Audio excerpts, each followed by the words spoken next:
Anong ganap sa mundo ng showbiz? Pinayuhan si Carlo Aquino ng mga netizen na maghain ng reklamo sa NBI. Laban sa basher o hindi na nga lang yata basher na matatawag sa pananakot o threat nito na papatayin ng ilang buwan pa lang na anak nila na si Trina Kendaza. Nilabas ni Carlo sa kanyang IG stories ang pang-threat ng basher sa kanilang baby.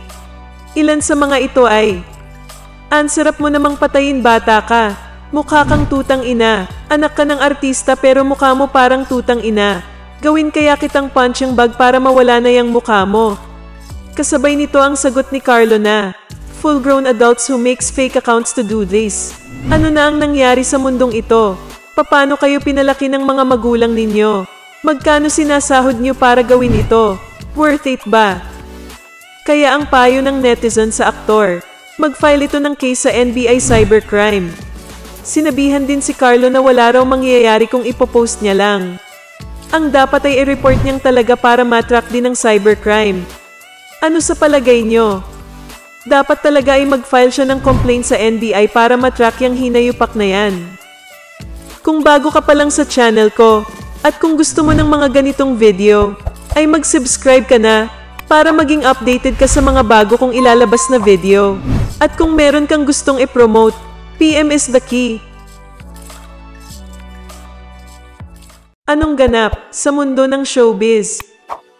May bagong post si Carlo Aquino sa kanyang Instagram account. Kasama at karga niya ang anak na si Mithy Enola. Mukha naman talagang nauwi na sa hiwalayan ang pagsasama nila ni Trina Kendaza. Hindi na rin pina-follow ni Trina si Carlo. At base sa mga social media post, obviously, ang bata ay kasama ng ina nito. At ngayon na lang nakapag-post si Carlo na kasama ang anak. Hindi malinaw kung bago ba ang picture o dati pa. Pero kung titingnan ng Instagram post ni Trina, nasa Boracay ito ngayon. Kaya posibleng iniwan muna ang anak nila kay Carlo. Ang caption ni Carlo sa kanyang IG post, "My heart knows," na para bang sinasabi niyang ang puso niya ang totoong nakababatid ng mga nangyayari o totoo. Dahil sa balitang paghihiwalay nila, isa sa lumutang na dahilan ay tila may ibang babae ang aktor. Pero sa lahat ng ito, nananatiling tahimik lang si Carlo at walang sinasagot. Pero sa recent IG post niya, may mga netizens na naaawa sa anak nila at inaakusahan talaga si Carlo na manloloko. Sabi ng netizen, "Kawawang bata, cheater ang ama." Anong masasabi mo sa balitang ito? Anong ganap sa mundo ng showbiz? Binasag na rin sa wakas ni Carlo Aquino ang kanyang katahimikan kaugnay sa chismis tungkol sa kanila ni Charlie Dizon.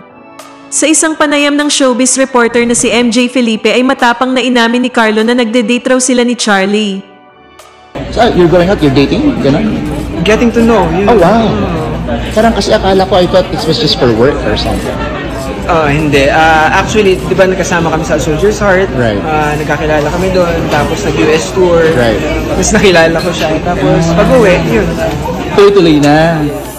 Matatandaan na kamakailan lang ay nag-viral sina Carlo at Charlie matapos silang maispatang magkasama at makikitang sweet sa isa't isa. Anong masasabi mo sa balitang ito? Anong ganap sa mundo ng showbiz? Kumpirmadong nilayasan na ni Trina Kendaza si Carlo Aquino. Pinakita ni Trina sa kanyang YouTube channel na may title na Our New Home na lumipat na siya ng tirahan. At kasama niya ang kanyang anak. Nagpaliwanag din si Trina sa kanyang pagpayat na sanhi raw ng mga pinagdadaanan din niya ngayon. Mapapanood sa vlog ni Trina ang bonding nila ng kanyang anak. At yes, wala nga ni anino ni Carlo sa naturang vlog. Hindi na dinetalye ang sitwasyon nila ni Carlo. Pero mababasa sa mga mensahe na sinusuportahan siya ng mga follower niya sa laban niyang ito.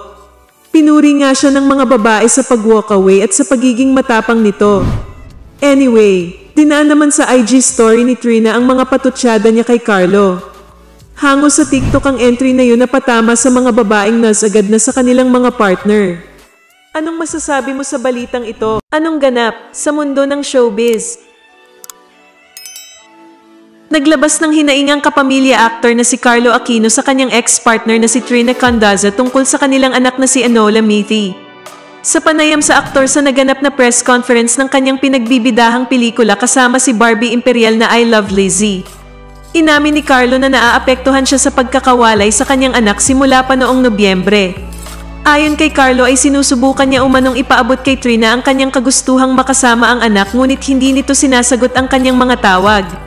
Nang tanungin si Carlo kung ano sa tingin niya ang naging problema sa pagitan nila ni Trina, kung bakit nito pinagkakait sa kanya ang kanilang anak.